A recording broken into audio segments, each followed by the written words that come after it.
This meeting is called to order. Please stand for the Pledge of Allegiance and a moment of silent meditation. Pledge allegiance to the flag of the United States of America and to the republic for which is one nation, under God, indivisible, with liberty and justice for all.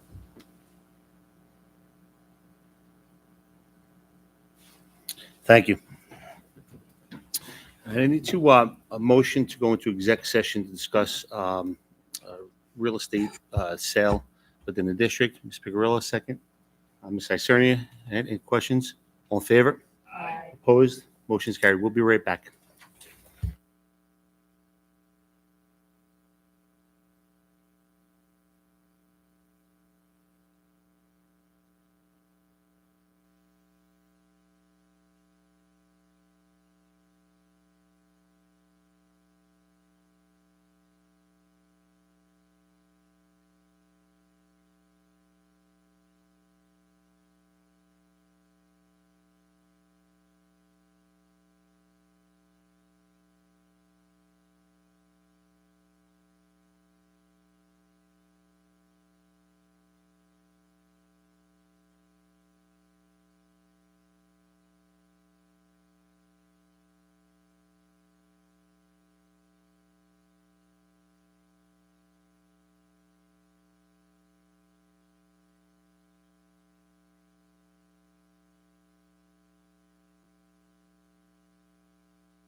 I need a motion to come out of exec session and back into open session. Stephanie, second by Vinnie. All in favor? Aye. Opposed? Motion is carried. We don't have a visitor section, but I'm going to invite you up, Mr. Bly, to speak and address the board. So if you want to come up and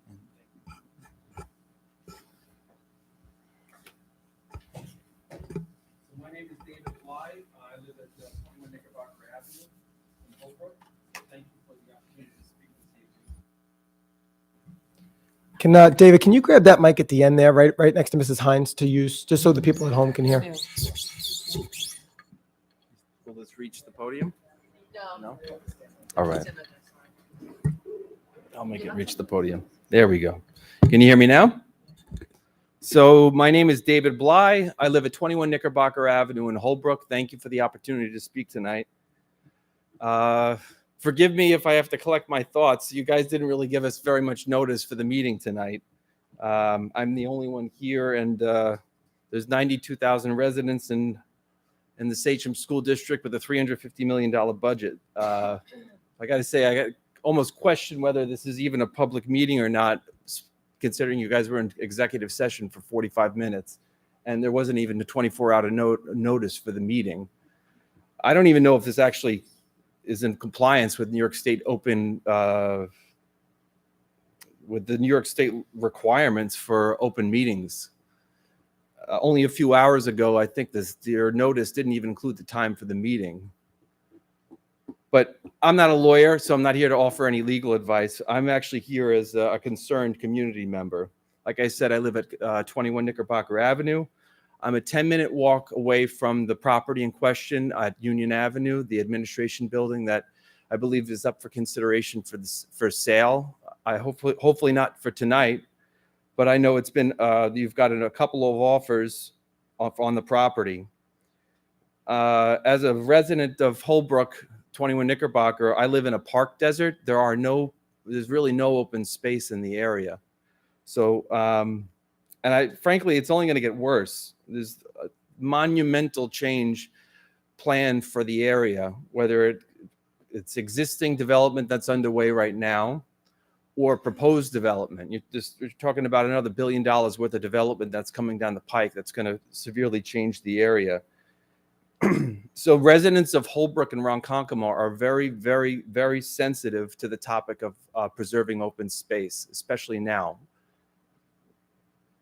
So, and frankly, this property is perfect to be preserved as open space. It's the perfect pocket park. It's the gateway to the downtown of Holbrook. It's kind of a nice center point for the town. And frankly, I think that the residents of Holbrook and that area deserves some place of respite in the area to enjoy. I know for a fact that I spoke with Councilman Foley tonight. There's been no contact from the proposed seller or purchaser, I should say, with the town's offices to request any zone changes. And frankly, Councilman Foley has said that he's not considering a zone change. So I don't know what the proposed use of the property is. It reverts back to residential zoning, I believe. And if they're looking to convert it into some kind of commercial space, at this moment in time, the town is not considering that zoning change. I believe the county is not accepting any curb cuts along Patrick Holbrook Road. So that limits the use to the potential buyer as well. It all comes down to the fact that there's overwhelming support from the community in that area. I live in that area. I know some members of this board live within a couple blocks of a park and don't think that the members of my community around this park would want a park. I can tell you unequivocally that's untrue. The Holbrook Chamber of Commerce is in support of this park. The Lake Ronkonkoma Civic Organization is in favor of this park. I've been in contact with legislator Piccirillo, who's spearheading the effort to make this into a park. He's in support of it. I've spoken with legislator Caracapa's office tonight. He stressed that he wants to make sure that this piece of property is preserved in perpetuity for the community. And I've spoken to Assemblyman Doug Smith tonight. We've got multiple layers of government all in support, but more importantly, we've got the public behind all of you if you decide to follow through with a potential offer from the county to make this a preserved open space for the community. We live in divisive times, and yet this has bipartisan support and the full support of the local community. But I think you all know that already. So I'm really hoping that my one voice that's representing all 92,000 residents of the Sachem School District on a meeting that was given less than 24 hours notice, I hope that you really hear me tonight and really consider to not sell this property to Bello Farms tonight and to preserve this in perpetuity. I know some of the other items of contention are the demolition, and it sounds like with all these different layers of government, the new Environmental Bond Act that was recently passed, there is a lot of support and layers of government that are willing to, from what I understand, help defer some of the costs of the demolition and the asbestos abatement at the property. So you have support from the community, you have support from community groups, and you have support from your local legislators. Please support the community and preserve this as open space. Thank you.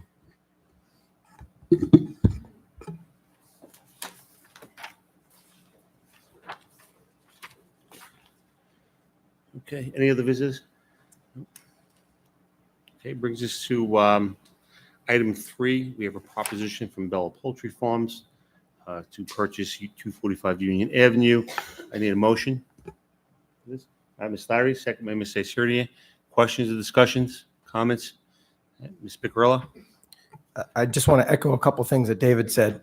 I know that we've gotten legal opinion, and I think that's great, but I don't believe that we're giving time. I don't even think 24 hours is enough, but I know that that's a legal requirement to allow people from our community to come speak. I think we're elected members by our community, and we should at least give them the opportunity to come speak. And listen, David and I disagree on almost everything politically, but the fact that this has so much bipartisan support and the fact that we are all on the same page for one time, I think should speak volumes for everybody. So for those reasons, I will be voting no when it gets to me. Okay. Mr. Reynolds? So just thank you for bringing a couple of things to our attention. One is you made a comment about a park desert, right? So I think that's an interesting point, because if you do think about that area, there is really no open space in that. So it makes a good point. And that's sort of the thing that keeps weighing on my mind is versus another office building, right? There's office buildings down Union Avenue. So perhaps there are some good points that he just made that we should be considering. So again, they're not making any more land. So Anybody else? All right. Ms. Volpe? Well, I appreciate everything you said, and I would love to see a park there. I really would. We have a fiduciary responsibility, and we have to, by law, take a higher offer. How would you feel if you were selling your house and your realtor decided to sell it to somebody who she knew at a better offer just because she thought that they would love the house a little bit more? You can't do that. I wish that, I wish we were talking apples to apples, but we're not. And I would love to see the park there, but I can't consciously vote away the taxpayers' money like that. Have you mentioned on public Well, record what's offered? Hey, guys, I don't want to go back and forth with dialogue. I mean, Okay. if you want to speak again, Ms. Lai, I'd be more than happy to have you come up, but I don't want to have a back and forth dialogue. Ms. Slattery? I'll just quickly Apologies. say, this was on public agenda where we were approving this contract, I think in October. It has been in discussion. It's been for sale for over 10 years. So there has been time for the community to weigh in, or even when it was on an agenda for a regularly scheduled board meeting 2 months ago. I appreciate everything you say, and I do take everything you say into consideration. Thank you. Ms. Picarella? Sorry, hate to go back and forth and disagree, but I'm going to disagree. The offer came in yesterday. Mhm. We found out yesterday that there's an opportunity for a second offer. We didn't find out 10 years ago. We didn't find out 6 months ago. We found out yesterday that that offer is real. And we, No, I'm talking about the original offer from Bella. that wasn't 10 years ago. No, that was in October. I know, but you said the community has had an opportunity for 10 Right. years to come speak. No, but- no, Yeah, that's not what I Alex, meant. you I'm finish it up? sorry. I'll give you an opportunity to. Okay. Laura? you I'm wanna- sorry, I didn't mean, so for 10 years, we've been trying to sell the property. I didn't mean to cut you off, but for 10 years, the community at any point in time could have weighed in, the plans were posted for the park in local newspapers, on social media, numerous places. We could have received emails just like anything else that get posted on social media. We receive a million emails. And I'm not saying I agree or disagree. I'm just saying, as a board trustee, I take my fiduciary responsibility seriously, and I hear what everybody else is saying. And I appreciate what you said. Thank you. And I'm sorry, Alex. Vincent? So Chris, maybe a legal question, right? The property changes hands, automatically it's a zoning change? Is that correct? Or, because right now it's zoned for what? It's sort of residential, commercial, school? I think part of it's residential and part of it's the Right. first X amount of feet is commercial. I don't have the answer to your question. I don't know whether or not it automatically, there's an automatic zoning change. I don't know. Okay. I will tell you the contract that's on the agenda tonight doesn't require as a Right. condition of a sale, Right. any There's zoning no change. contingencies on There's no that contract. contingency It's about just a zoning, nope. cash offer, right? Yep. Any other comments? I'm just going to weigh in oh, I'm sorry, Mike? Just so you understand where I'm coming from, 6 weeks ago or October, whatever it was, we were here with Simon Smith and Legislator Picarillo, and we were asked to at least give them time to have the county put together an offer so that we would have 2 offers to look at. We do now have 2 offers to look at. I believe, again, based on legal opinion and my own experience, that we are bound to take the higher of the offers. Otherwise, we'd be gifting public funds and perhaps opening ourselves up to litigation. I would think that a taxpayer could seek an injunction right away to stop the sale as a gift of public funds. This is not a de minimis amount of money we're talking about. Plus, we're putting it back on the tax rolls to generate income over the long period of time. So I believe we have a fiduciary responsibility to accept a higher offer, especially not contingent on any zoning change. Caveat emptor, in my real estate practice, I would tell the buyer, you buying a property, this is not it's a sophisticated businessman. What he does with it is his business. He knows what he's getting into. Whether he gets blocked or roadblocked later on, that's really not for us to say. I think we're obligated to take the higher offer and accept the most money for the property. Steph? We're allowed to discuss the cost? Yeah, I think if Chris, as long as it was discussed at the legislature, it's now public information. Is that correct? If the offer. I don't know how that works. I'm not familiar Okay. with All right. whether that's a I public I document or can't not. discuss the offer, but there's a pretty big discrepancy with financial ramifications to the district, depending on one offer to the other. For years, I was on committees trying to get a park in this exact location, worked with most of the legislators and elected officials and community members to get this park. And when I asked Doug at the last meeting to please just bring the money so that we could get this done, and it didn't happen.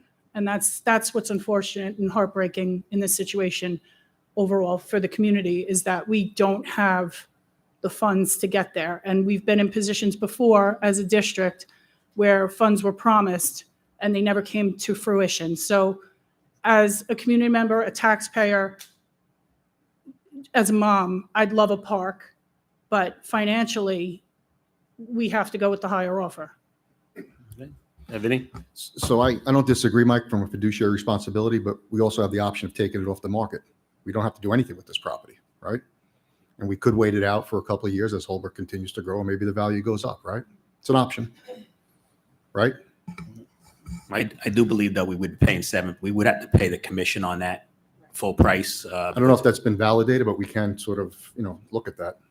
I don't have the broker agreement in front of me, so I Okay. couldn't, but you typically, these broker agreements provide that if you bring Ready, an willing, and able. able and willing purchaser, Okay. that implicates commission.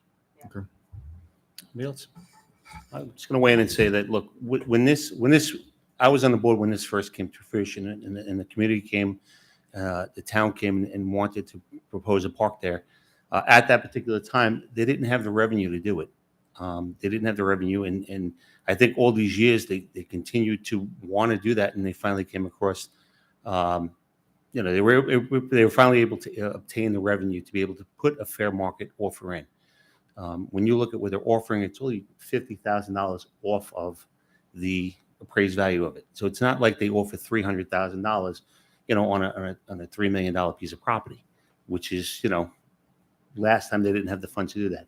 I believe there is a bipartisan group of legislators and lawmakers that are working together to make that a park.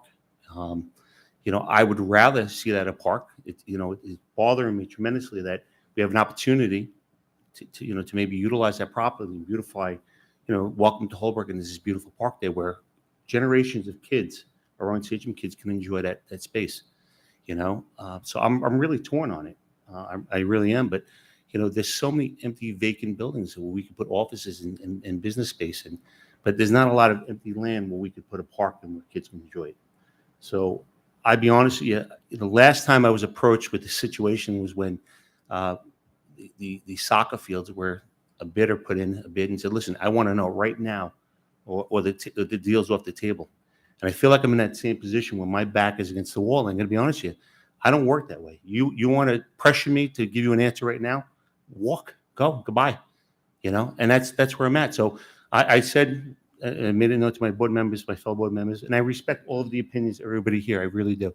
I'm not putting anybody down. Everybody's entitled to their opinion, and I certainly respect that. But I told my fellow board members that, I'm going to abstain from this, but I actually am going to change. I'm going to vote no to this, and that's where I'm at. Yeah, Mr. Reynolds. So just let me go back to the commission aspect. Can I talk about specifics, any contingencies that the buyer has in his contract with us?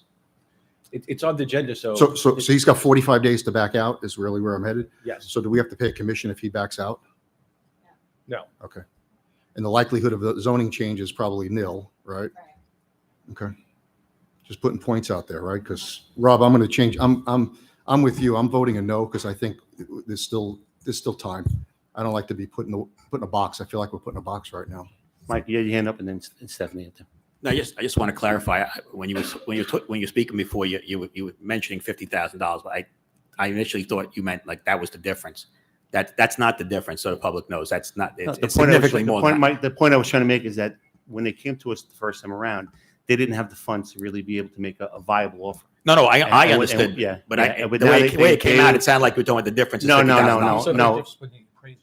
Yeah. Right. The difference between what our property was appraised at and what their offer is only off by that amount of money. Well, but then Well, it's worth what. The, other. right. There's a higher offer. Yes, no, I understand. No, makes it $1 million less. I had my hand up for this Okay. reason. Go ahead, Stephanie. It's not $50,000. We can't talk numbers. That's not fair because we can't talk about the second offer.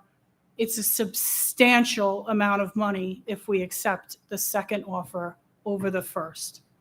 So if we're going to be transparent to the community, we need to let them know what the numbers are, or we table this meeting and take the risk that we lose the first offer. Mhm.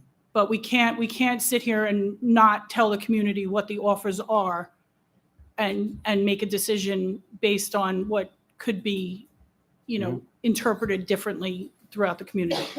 Ms. Figueroa, I'm sorry. I'm Yeah. going to go to Meredith Hannah first. So very often when we are asked to vote on something very important, it is based on our own opinion, and it is based on our constituents who vote for us and why they voted for each one of us, what we kind of would stand behind and what we wouldn't. I don't think there's anybody up here that wouldn't stand behind a park. I don't think there's anybody sitting in any of these chairs that wouldn't want a park and a more beautiful area. I think everybody agrees with you, but it's not about any one of our opinions. It's about our responsibility. It's about an oath that we took, and it's about not breaking that oath. We are not permitted to vote. And if people want to vote no, then that's their deal. But I'm not going to go against the oath that I took. I do want the park. I can't go against that oath. It's not an opinion based. It's not an opinion based vote. Alex, and then we'll go back to you then. I mean, I think it is. I think that we weren't put here to put our backs against the wall and told how to vote. I think that we're entitled to our opinion, and that's why we've all been elected individually, because of the people that we know, and they think that we're going to stand here and protect our taxpayers. I think it's also important that we be open and honest and transparent with the community and let them know that they are not getting a rebate. They are not getting any money back. They're probably still going to see a 2.5% increase this tax cycle. Nothing is going to change for them financially. And the difference between the two is not nearly as large as you're all making it out to be, considering how big our budget is. It's really not, it's not going to affect our community's lives one iota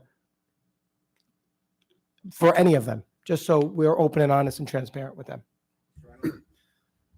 So we don't really have to vote on this tonight, right? Because we were only given the county's offer yesterday. We really haven't, sounds like there's some confusion around the offer.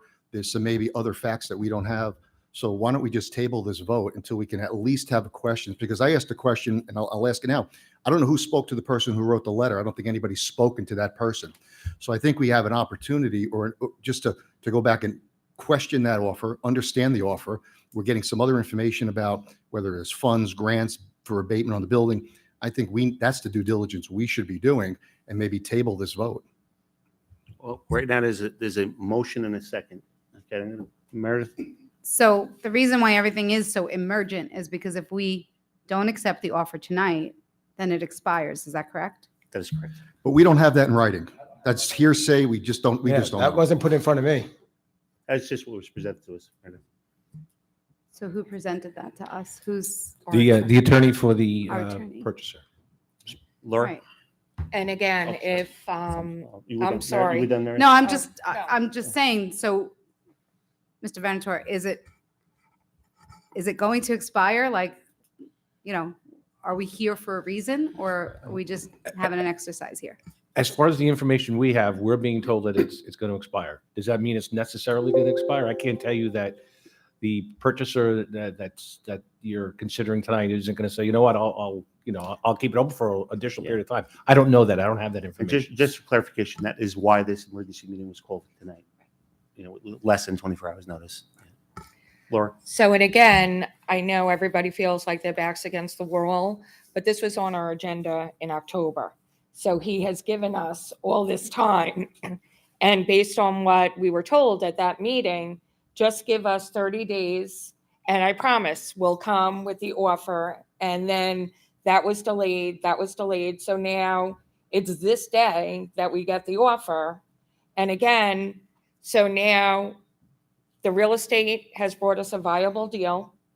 We don't accept it because we've taken all this time. We still may be responsible to pay a commission, correct? We might be. Yes. I And can't say for again, sure. I understand where everybody's coming from. I just look Laura, at it. To Vinny's point, I don't think there's going to be enough to table it. I think there's enough to vote on it. And if we don't have enough to table it. I just don't think we have enough information to make an intelligent decision based on new information information's coming at us, But again, almost real time on this thing. sorry, I And keep I get the doing that. offer, but we don't have anything in writing that he's pulling an offer, right? That's a negotiation tactic, right? So he's just saying, hey, we don't know that for sure. I've heard it hearsay. We haven't seen anything to say this offer is valid or he's pulling it at a certain date. Okay, right? Laura, and then No, I'm not. You good? Stephanie? Is it in writing at all that he would pull the offer? Email, fax, I don't have anything in writing. smoke signals, anything? I don't have anything in writing. It's a conversation between Marianne Sadowski from my office, who negotiated with the purchaser's attorney. So that's all I know, that's a conversation, nothing in writing, nothing, a formal letter with letterhead. Again, we got I an don't have offer it. yesterday. Sorry, we got an offer yesterday from the county. We haven't really evaluated it. There's some things in there we don't agree with. I think we owe it to have a conversation, at least Dr. Pelletieri, whoever the letter was addressed to, about what's in that letter and what they're going to do to kind of rectify, because that wasn't our understanding based on, what they had shared with us. Meredith? So to be clear, we have Bello Poultry's attorney speaking with our own real estate attorney. And their attorney is saying they're going to pull the offer by tomorrow if it's not accepted tonight. That's what I've been told. Okay, so it's not hearsay. It's not, wasn't posted on Sachem Moms. It's two attorneys speaking to each other about a deal that's been on the table for many months. That's right. So Just for the record, can you just read the name of the person that's on that letter, just so people are The clear on? person that sent it? Yeah. It's an acquisition agent from Suffolk County. Her name is Maria Kelly. And then, just for me personally, like I just keep hearing it might expire. We might have to pay commission. I'm not being told yes, definitely on anything yet. So I'm not changing my no vote. It's going to stay no. So Vinnie, you had said something about tabling it. I don't think there's enough to table it. I mean, if you want to, we have a motion, a second, you could make that motion to table. I'd like to make the motion to table it because I think we need more information. Okay. We don't have a member here tonight. He's out sick. Yeah. I think we need to hear from the community. There's some good points from the community today. And I'd really like to understand more about some of the things we're hearing about abating some of those costs. We don't have the information. Mhm. And, So- and that's my reason, All right, so Vinnie, you making a motion to table? yes. I need somebody to second it. Is there a second to table? That's not table. All right, so we have a motion. That fails the table. We have a motion. I have and a s- question, Okay, Stephanie. which I didn't want to raise my hand as a second. As our attorney, tabling this meeting, is that a recommended course? Well, you're asking for legal Is- advice in open session. Yeah, I don't want. Is that allowed? I don't even, well, I don't want to, Yeah. this discussion didn't come up and I don't want to make, We would I have, want to fulfill my Steph, we would have to go fiduciary into exec session. responsibility to the Legal community. advice. No, you could always make a motion to table any agenda item. So it's not like you can't make a motion. You can make a motion to table any agenda item. But you're asking if you Right, think it's right. going to. I can't tell you whether it's Yeah. not for me to say. Yeah. I don't really, it's not a legal question and I'm not comfortable getting into the politics of this. All right, so we have a motion and a second to approve the contract from Bello Poultry Farms. All in favor? All right, or let's read it off. Mike Cerny, yes. Meredith Volpe, yes. Laura Slattery, yes. Sabrina Pickowicz, yes. Stephanie Volpe, yes. Opposed? All right, opposed is Vinnie Reynolds, Alex Picarillo, Rob Scavo. All right, motion's carried. All right. All right. We have nothing else on the agenda tonight, Chris? Okay, so I need a motion to adjourn the meeting. Okay. Ms. Volpe, second by Ms. Volpe. All right, Stephanie first, and then Meredith second. All in favor? Opposed? Motion's carried. Merry Christmas, everybody. Guys, happy holidays.